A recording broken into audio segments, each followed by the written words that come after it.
রশিদ বলে বসে দিলে নিচে সুন্দর চাঁদ দেখা যায়।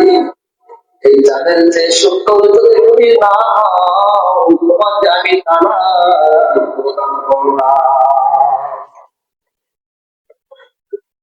কথা বলতে বলতে অনেক সময় ঠিক কথা বলতে অনেক সময় কথা একটু করে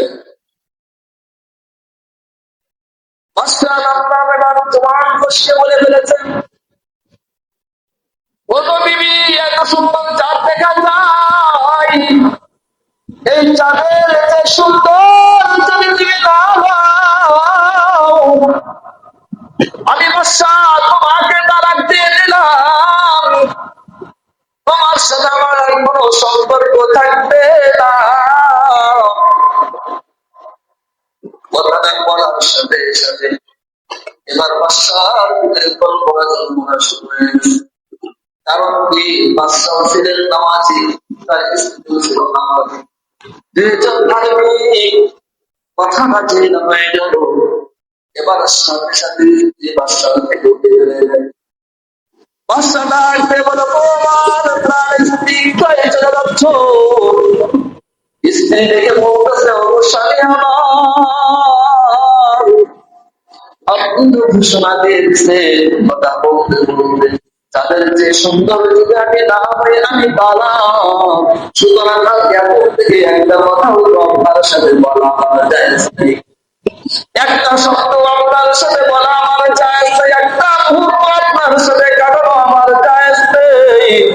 আপনার সাথে আমার সারা জিন্দেগীর সম্পর্ক নষ্ট হয়ে যায়, তাতে কোনো দুঃখ নাই, কিন্তু আমার মালিককে আমি একটা সেকেন্ডের জন্য বেজার করতে পারবো না। আল্লাহু আকবার। বলতেছে, আপনি আমার স্বামী হতে পারেন, আপনি এ রাজ্য প্রধান নেতা হতে পারেন, বাদশা হতে পারেন, কিন্তু আপনার মতন স্বামী আমার দরকার নাই, আপনার মতন বাদশা আমার দরকার নাই, আপনার মতন টাকাওয়ালা আমার দরকার নাই। কারণ আমার মালিক আমাকে কত যত্ন করে, কত আদর করে, কত ভালোবেসে মানুষ শুনে মানে আমি আমার আল্লাহকে, আমার আল্লাহর সাথে মুখারানি করতে পারবো না। এই করুণ কাহিনী দেখেন, এই অবস্থা যেটা সৃষ্টি হয়ে গেল, অবস্থা সৃষ্টি হওয়ার সাথে সাথে সকাল যে হয়ে গেছে, বাসায় জেলায় বাসায় স্ত্রীরা জায়গায় চলে গেল, দুইজনের ভিতরে বিতর্ক হয়ে গেল, পার্বত হয়ে গেল, দুইজন বিচ্ছিন্ন হয়ে গেল। এবার বাদশা পুরো রাজ্যের ভিতরে খবর পাঠিয়ে দিলেন, ও মন্ত্রী পরিষদদের সকলকে ডাক দিয়ে বলবো, পরিষদ ডাক দাও, আমার রাজ্যের ভিতরে যত গোলাম একরাম আছে, যত মুফতি আছে, যত মুহাদ্দিস আছে, সকলকে ডাক দাও, সকলকে ডাকতে নিয়ে আসো।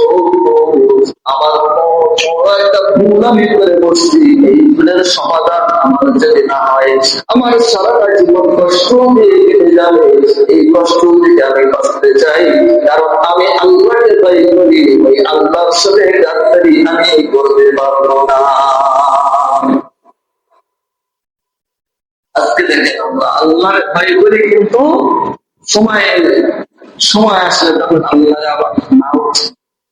সময় সময় আল্লাহর ভয় করি, আবার সময় সময় আল্লাহরে চিনিও নেই। এমন মনে হয় যে আমাকে মনে হয় আল্লাহ দুনিয়াতে পাঠায় নাই, আমি এমনি এমনি আজ গভীর ধামার সাথে বেঁচে আসছি দুনিয়ায়।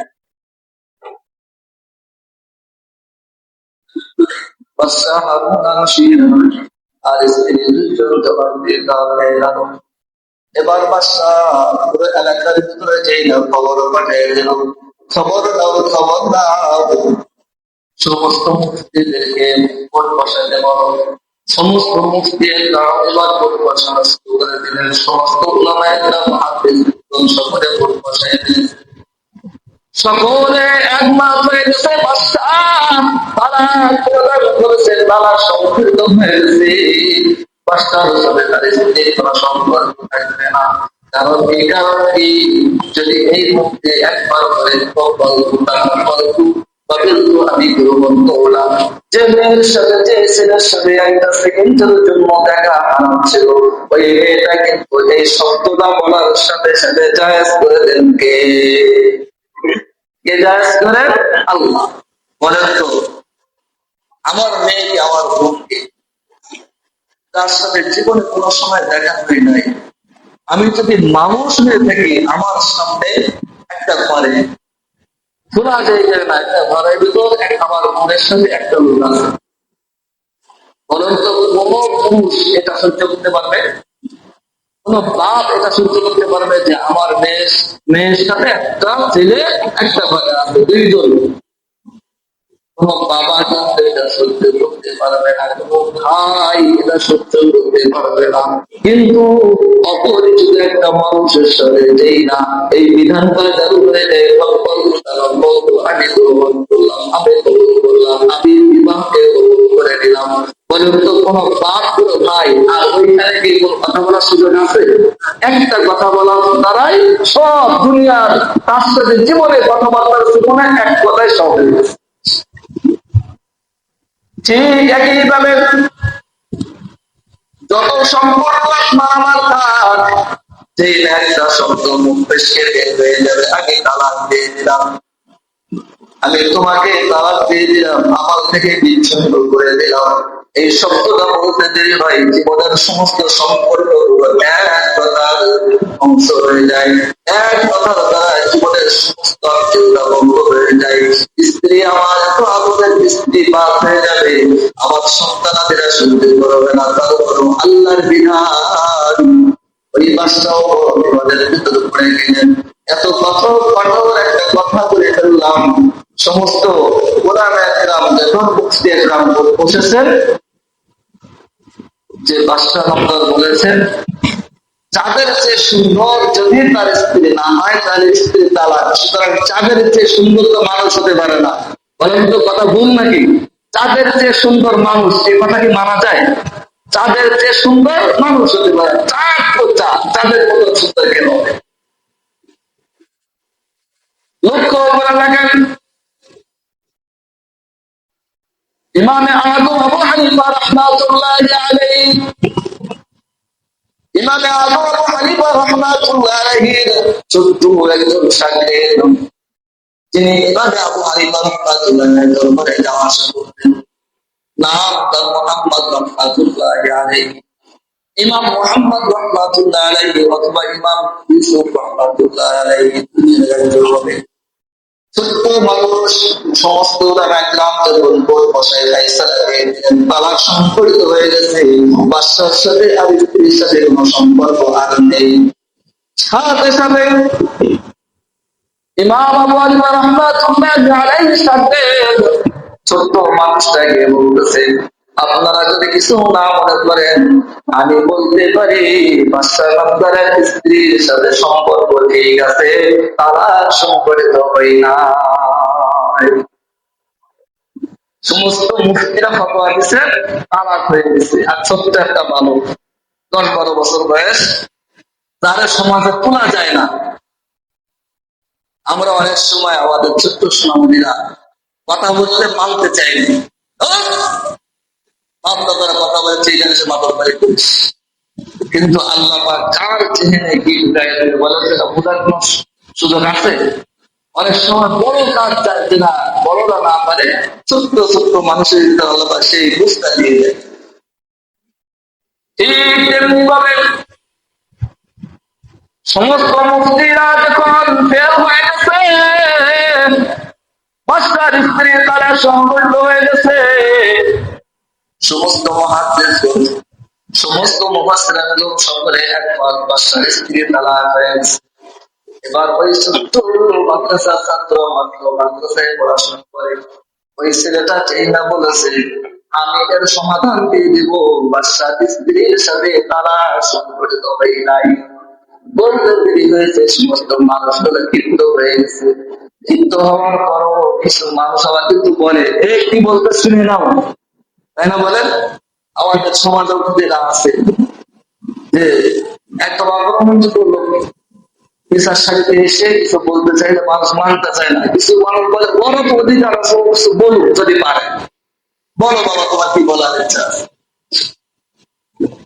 এবার সমস্ত মানুষগুলো যখন ছোট্ট ওই বালকের দিকে তাকা আছে কি সমাধান হচ্ছে যায়, এটা দেখার জন্য সমস্ত মানুষগুলো যখন ওই ছোট্ট বালকের দিকে তাকা আছে, ওই ছোট্ট বালক মাত্র মাত্র মাদ্রাসায় যাওয়া আসা করে, কোন কোরআনের হাফেজ হতে পারে নাই, আলেম হতে পারে নাই, মুফতি হতে পারে নাই, মুহাদ্দিস মুফাসসির হতে পারে নাই। ওই মানুষটা এবার সবার সামনে গিয়ে আমার মালিকের কোরআনের আয়াতে কারিমা পড়া শুরু করে দিয়েছেন। لقد خلقنا الإنسان في أحسن تقويم।